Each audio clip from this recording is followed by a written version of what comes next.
Hey guys, did you grab your snacks and drinks? I hope you did, because we're already starting. Ori and the Will of the Wisps review is here for you guys. Something very important happened between 2014 release of the Ori and the Blind Forest and 2020 release of Ori and the Will of the Wisps. And this thing is Hollow Knight. Clearly, when Hollow Knight schooled everyone on Metro DVLs in 2017, Ori was in the front row with a heavily weathered notebook. Ori and the Wild of Wisps grabs the best part of modern Metroidvals like Hollow of the Knight onto the compelling core established in the first game, resulting in a short but a sublime action platformer that will constantly delight your eyes, ears and the fingertips. I say it's short, but it's one of those games that feels way longer than it is. Not all because it drags on, because it's overwhelming with the ideas, constantly moving on to the next cool thing. Ori and the Will of the Wills follows the same basic formula as the procedures: find the magic McGillians and unlock the new abilities along the way. But it's the world's little reliever and dancer, not to mention more dangerous. Ori is more customizable and moves better than ever, and the combat is central focus this time, with the enemy and the boss designed to match. There are no more characters to speak to, and often fan over. There is a light quest system attached to an adorable race of the lemurs and the overwhelming story. It's an even more potential than the Bambi and the Princess of Monocle puzzles. In a true Ori's fashion, everything kicks off in a separation. Ori and the Overlooked Coup are torn apart mere moments after Ku's first fight, and its up-realm ending quest with Ori and the Great Willow Tree, aka the Mother of the Light, as its heart. It is familiar setup, but the juxtaposition of the Coup and the Shriek gives Ori and the Will of the Wisp an edge, as it truly shrieks to the heartstrings. Between Ku's crippled wing and spunky personality, Shriek's tragic origins, and Ori's inventable lovability, I was immediately invested, to be honest. It is really amazing how endorsing these characters can be despite having next to no dialogues. I was teary-eyed for the first 10 minutes and then the last 10 minutes, and there were plenty of gut punches of 9 hours between. Of course I expected Ori and the Will of the Wisp to be a bittersweet story. What did I didn't expect for it to be the best feeling 2D game that I ever played? Well, you know, opinions and again opinions.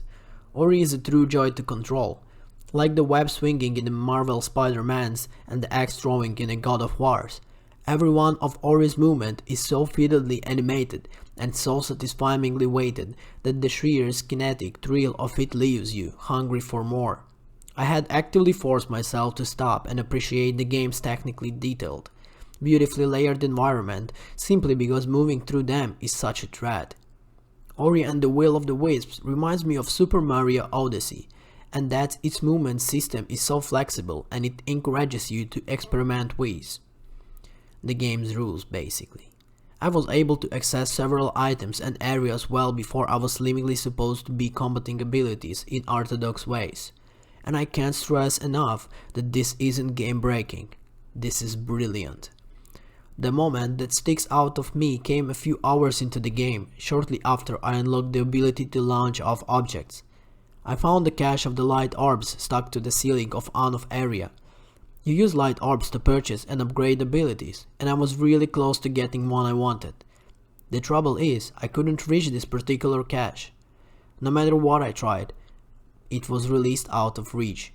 I eventually gave up, assuming I was missing crucial ability, and decided to move on. The time trials are basically so creative in this game. In fact, they are making a final level feel a little underwhelming by comparison. The final is a lot like the last level in the first game for one, and it's also largely built around one ability, which limits its challenge somewhat. It feels weird for the final moments of such an inventive game to push one ability so hard that a lot of others fall by wayside. I mean, this is all personal and this is all about your gaming experience. Maybe some of you will really enjoy this ability they will push you in the final mission. Anyway, it's platforming that really sells the Will of the Wisps, but the combat no looser enough. Ori is packing much more than partly projective this time around. You've got a sword for light attacks, a hammer for heavy attacks, and myriad ranged abilities which you can purchase from a monkey who reminds me of the Lion King's Rafiki, Well, again, personal things. My favorite ranged ability was Javelin, partly because you could slow-mo fade away when you throw one, and partly because the upgraded Javelin basically kills the entire screen.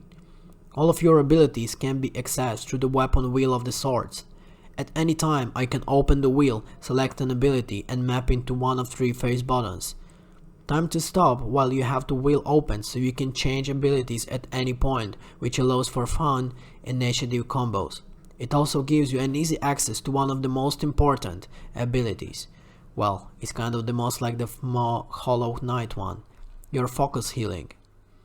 You can spend 1 mana orb or replenish 3 health orbs by focusing your energy for a brief moment, and this helps to set the pace for many fights.